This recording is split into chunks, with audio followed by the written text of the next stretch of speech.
नमस्कार दोस्तों, सतपुरा क्लासेस में आपका स्वागत है। आज हम बात करने वाले हैं ईएमआरएस एग्ज़ाम रिज़ल्ट के बारे में। वैसे तो जब इसका ईएमआरएस एग्ज़ाम हुआ था, ईएमआरएस एग्ज़ाम हॉस्टल वार्डन का हुआ था, तभी यहाँ पे ये पेपर लीक हो गया था। लेकिन ईएमआरएस ने पेपर कैंसिल नहीं किया था। सिर्फ टीजीटी और लैब अटेंडेंट का जो पेपर हुआ था, टीजीटी लैब अटेंडेंट, उनका पेपर यहाँ पे दोबारा कराया गया था। और ये वैकेंसी कोर्ट में भी गई थी पेपर लीक को मामले में। अभी कोर्ट में फैसला नहीं आया, लेकिन ईएमआरएस ने यहाँ पे रिजल्ट जारी कर दिया है। तो ईएमआरएस की तरफ से यहाँ पे रिजल्ट जारी हो चुका है, जबकि पेपर लीक यहाँ पे हॉस्टल वार्डन का भी हुआ था। अब यहाँ पे बात कर लेते हैं, ईएमआरएस ने जो रिजल्ट जारी किया है वो फेज़ 1 का रिजल्ट जारी किया है, यानी फेज़ 2 का रिजल्ट आना अभी बाकी है। अब यहाँ पे फेज़ 1 के रिजल्ट के बारे में बात करें, फेज़ 1 रिजल्ट होता क्या है, तो फेज़ 1 रिजल्ट के बारे में बात करें, जैसे मैं एग्जांपल लेता हूँ, आपको फेज़ 1 के बारे में बता देता हूँ।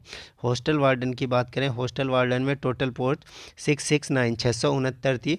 तो रिजल्ट जो जारी किया है वो 669 यानी 669 ही स्टूडेंट यहाँ पे लिए गए हैं, जबकि 1.5 गुना स्टूडेंट यहाँ पे लिया जाना था। लगभग 1000 स्टूडेंट यहाँ पे लिया जाना था, लेकिन 669 ही स्टूडेंट यहाँ पे लिए गए हैं। जब इन स्टूडेंट का डॉक्यूमेंट वेरिफिकेशन होगा तो यहाँ पे 8 से 10 स्टूडेंट लगभग हर एग्ज़ाम में ऐसे होते हैं जिनमें डॉक्यूमेंट वेरिफिकेशन में कोई ना कोई प्रॉब्लम होती है, तो वो बाहर निकाल दिए जाते हैं। या कुछ स्टूडेंट ऐसे होते हैं 8 से 10, उनका कहीं ना कहीं दूसरी जगह सिलेक्शन हुआ रहता है, तो वो ये जॉब नहीं करते, बीच में छोड़ देते हैं। तो उसके लिए ईएमआरएस ने वेटिंग लिस्ट जारी करेगा, और वेटिंग लिस्ट जो होगी वो डॉक्यूमेंट वेरिफिकेशन के बाद जारी होगी।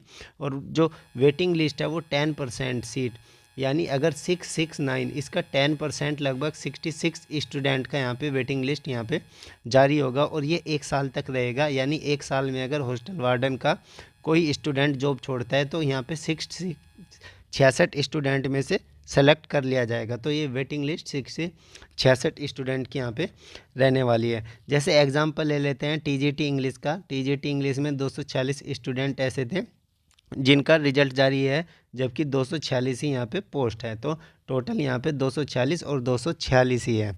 चलिए अब कट ऑफ की बात कर लेते हैं, कट ऑफ यहाँ पे कितनी गई है। तो कट ऑफ की बात करें, कट ऑफ यहाँ पे 2 से 3 दिन में लगभग जारी हो जाएगी। यहाँ तक मैं उम्मीद के साथ कह सकता हूँ 28 जनवरी को आपको कट ऑफ मिल जाएगी सारे एग्ज़ाम की। तो कट ऑफ के बारे में बात करें, मेरा एक स्टूडेंट है वो एससी कैंडिडेट से था, उसके 84 मार्क्स पे वो सेलेक्टेड हो गया है। एक ओबीसी कैंडिडेट था और उसके 94 मार्क्स थे, तो वो भी सेलेक्टेड है। ईडब्ल्यूएक्स का एक स्टूडेंट है, उसके 98 मार्क्स है, तो यहाँ पे वो भी सेलेक्टेड है। तो कट ऑफ यहाँ पे जो मैं आपको बता देता हूँ, मेल फीमेल में लगभग 84 से 98 और जनरल कैंडिडेट में 102 तक यहाँ पे वेरी किया है कट ऑफ ने। अब यहाँ पे बात कर लेते हैं डॉक्यूमेंट वेरिफिकेशन की। तो डॉक्यूमेंट वेरिफिकेशन की अगर हम बात करें तो डॉक्यूमेंट वेरिफिकेशन 10 फरवरी से यहाँ पे स्टार्ट हो जाएगा, और डॉक्यूमेंट वेरिफिकेशन लगभग 5 से 6 दिन यहाँ पे चलने वाला है। अब यहाँ पे ज्वाइनिंग की बात करें तो ज्वाइनिंग इसकी इस वैकेंसी की ज्वाइनिंग आपको जल्दी मिल जाएगी। लगभग यहाँ पे अप्रैल से पहले यहाँ पे ज्वाइनिंग आपको मिल जाएगी। अप्रैल 2024 से पहले आपको यहाँ पे ज्वाइनिंग मिल जाएगी। अब फेज़ 2 के रिज़ल्ट के बारे में अगर हम बात करें तो फेज़ 2 का रिज़ल्ट कब यहाँ पे जारी होगा। तो फेज़ 2 के अगर रिज़ल्ट की बात कर लेते हैं तो इसका रिज़ल्ट जो है वो आपको 10 फरवरी से पहले मिल जाएगा। मुश्किल से चांसेस हैं 10 फरवरी, तो 10 फरवरी से पहले ही यहाँ पे आपको रिज़ल्ट मिल जाएगा।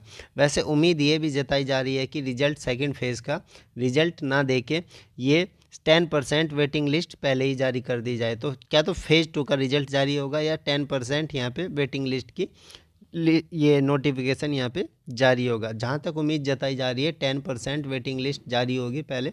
फेज़ 2 का रिज़ल्ट थोड़ा सा मुश्किल है। तो यहाँ पे जो चांसेस बन रहे हैं 40% फेज़ 2 के रिज़ल्ट के बन रहे हैं और 60% यहाँ पे वेटिंग लिस्ट के बनने हैं। वैसे फेज़ 2 का यहाँ पे रिज़ल्ट जारी होना चाहिए और स्टूडेंट को यहाँ पे मौका मिलना चाहिए। और जेएससी के रिज़ल्ट, अगर जेएससी के रिज़ल्ट के बारे में बात करें तो जेएससी के जो रिज़ल्ट जारी होगा उसके लगभग 1.5 महीने के बाद आपको टाइपिंग के लिए बुलाया जाएगा। तो 1.5 महीने का यहाँ पे टाइमिंग मिलने वाला है जूनियर सेक्रेटेरिएट असिस्टेंट के बारे में। तो 1.5 महीने में आप प्रैक्टिस अच्छे से कर सकते हैं टाइपिंग की।